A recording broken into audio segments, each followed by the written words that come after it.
So the main heat of summer is finally starting to hit us. Also, with community days being 11 to 2 p.m. and most events being during the day, a lot of you guys are messaging me saying, yo, I cannot play during this time. So today we're going through some tips on how to stay cool in the summer, how to enjoy and experience while playing out in the scorching heat, and more importantly, how to keep this thing cool. Let's get right into it. So the number one problem, of course, in the summertime is going to be phone overheating. Your phone gets so cooked, sun hits it, burns it up, it'll crash, you'll just lose frames, you just not have an enjoyable experience. Maybe you'll even burn your finger or try to cook an egg off this thing if it gets hot enough. So how do you keep it cool? Number one, we've talked about this on the channel before, but a phone cooler. Phones are not normally meant to be used out in super hot sun, but with a phone cooler, you are able to bring down that internal temperature of the phone and have better performance out of your phone. I know we've showcased it a lot on the channel, but I have the Razer one. This is a MagSafe one, so it's a magnetic one and it only connects to the back of iPhones. I actually don't really have an iPhone, so not very useful for me. There are clip-on ones as well you can get. A phone cooler is going to be great. Now, if you don't want to spend and invest the money into a sort of phone cooler, or you don't like the idea of them, because you do have to note they do have to be plugged in all the time, so you do have to have a battery pack with you if you're going to use a phone cooler, you could go with an ice pack. I've had a lot of people messaging me or just sending me,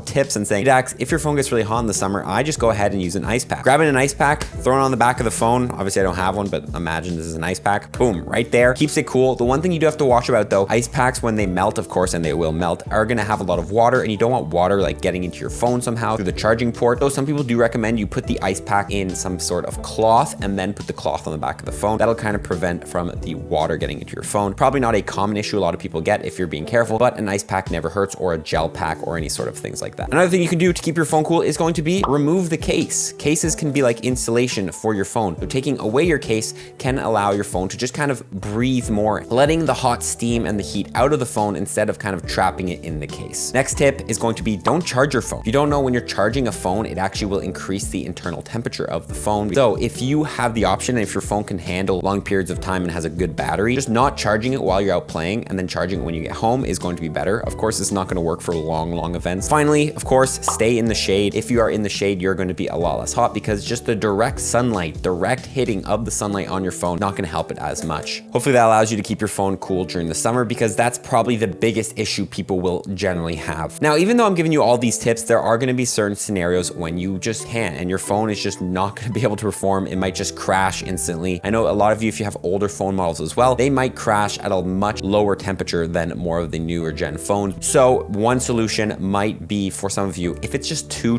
hot and it's community days 11 to 2, way too much of a cooker out there, you're gonna have to play indoors. So finding a nice mall, a nice big open area, an area that is indoors, mainly malls. I'm trying to think of anything else, but I would think mainly malls would be the main thing. Playing in malls will not be the worst idea. On top of that, malls generally have free Wi-Fi, so sometimes that's a good place to play if you don't have access to a lot of data, or if you want to save on data. Another solution, of course, is going to be playing in the shaded areas. Going into forests never hurts during the summertime. Like, I love playing in the Arboretum in Ottawa, because it's literally just a park of trees. There's trees everywhere. Or the final solution, of course, play in the car, and that's going to be the last ditch effort. If you still want to get good spawns, you can play in the car. Fortunately though, you're not going to be able to play while driving. You're gonna have to let your auto catcher do the work. But if you're lucky enough to have someone driving you around or something like that, or if you guys do, a bunch of your friends get in the car and someone decides, hey, I'm gonna drive, just run the auto catcher, and then you guys can sit in the back and all that stuff. Let's talk about protection from sun, because that is the next big problem, right? First of all, using an umbrella hat, or a regular hat. Those are the three options. Definitely recommend using during the summer, because not only, number one, they protect you from the sun, but number two, they provide shade, which will in turn help your phone. Umbrella hat, of course, we've talked about on the channel before. I have been live streaming with it in the rain. I haven't used it in the summer yet, but you live stream within the rain, it works very well and could be a very good tool to protect you from the sun. The thing I think I like about the umbrella hat is it'll provide that layer of shade for your phone as well, compared to a regular tilly hat or brim hat that kind of just protects your head, but it doesn't really, not big enough to really protect your phone. Umbrella option is another one, but that one, you'll look a little less crazy than an umbrella hat, but you will have to hold it, of course, and that will limit your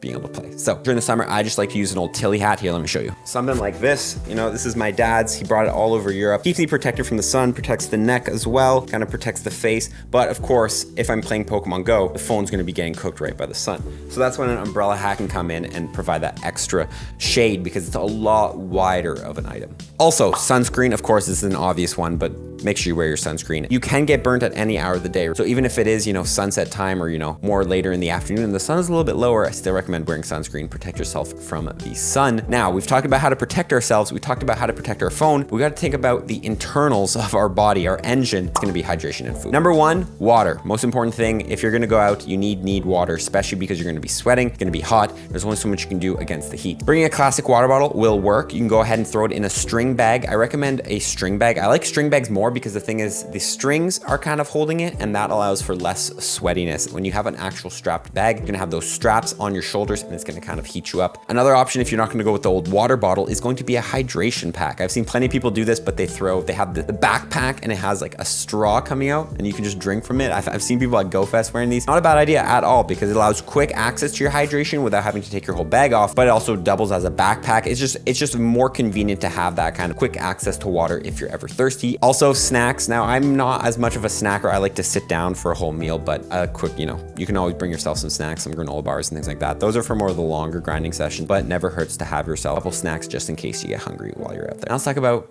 keeping yourself cool. Now, these are two random products I've seen online. I was doing research for this video and I just want to talk about them real quick. Number one, cooling vests. These are actual real things, pretty much vests that you can throw ice packs into and then put on the vest. You might look crazy. You could probably put something like over. You probably put it like under your shirt and then put your shirt on top of it and make you look beefier. But pretty much it's this vest that you put ice packs in it and it will kind of cool your body because it's going ahead and touching your body with cold ice packs pretty much. It could be uncomfortable to put on at first, but I feel like that would keep you cool during the hotter summer days, kind of as a way to kind of cool your total internal body temperature. Wearing ice packs pretty much. It's just like wearing ice, you know. Obviously later in the day it probably won't work as well because as you know the ice melts in the ice packs, it won't work as well. But I think it could be a cool idea. Someone to test. Maybe I'll order one and test it out and let you guys know how it goes. But that is a solution that could keep you cool. Number two is a neck fan. Again, I don't know where I find these things, but neck fan is pretty much a thing you put over your neck and it's a fan that shoots up towards your face. I don't know how annoying it would be, but it could be some sort of method to keep cool during the hotter summer days and especially the face that I find I sweat the most on. So it is nice to have that neck fan that would just kind of consistently be hitting with your fan. There also is other forms of fans like just mini fans you could have. You'd also get one of those things, this is a manual fan you use to try to keep yourself warm. All those things could be solutions for you. But just keeping your internal body temperature cool is definitely something you want to try to think about when you're going out during the hotter summer days. Finally, two obvious things, a battery pack. On the hot summer days, I know I told you guys if you can charge your phone, don't charge your phone because it'll keep your phone cooler. A battery pack never hurts. Having a good battery pack is going to be an essential thing during a hot summer day because your phone is gonna lose battery faster. It's like if you're playing in the real cold or playing in the really hot, batteries are just not meant to play in those conditions, so they will lose battery a lot faster in both those conditions. So having a battery pack never hurt to run, and I will link below the one I use. It's like 40,000 milliamps. It never runs out of battery. It's definitely good, but it is pretty heavy, so that is something to note. But I'm sure you guys all know about battery packs. Finally, stylus. Now during the summer days, you know, your finger could get sweaty, you could sweat on your phone, hands could get sweaty, so this is when a stylus could come in play. Now the thing about the stylus, you cannot do the quick catch technique. You can never have two fingers on the phone pretty much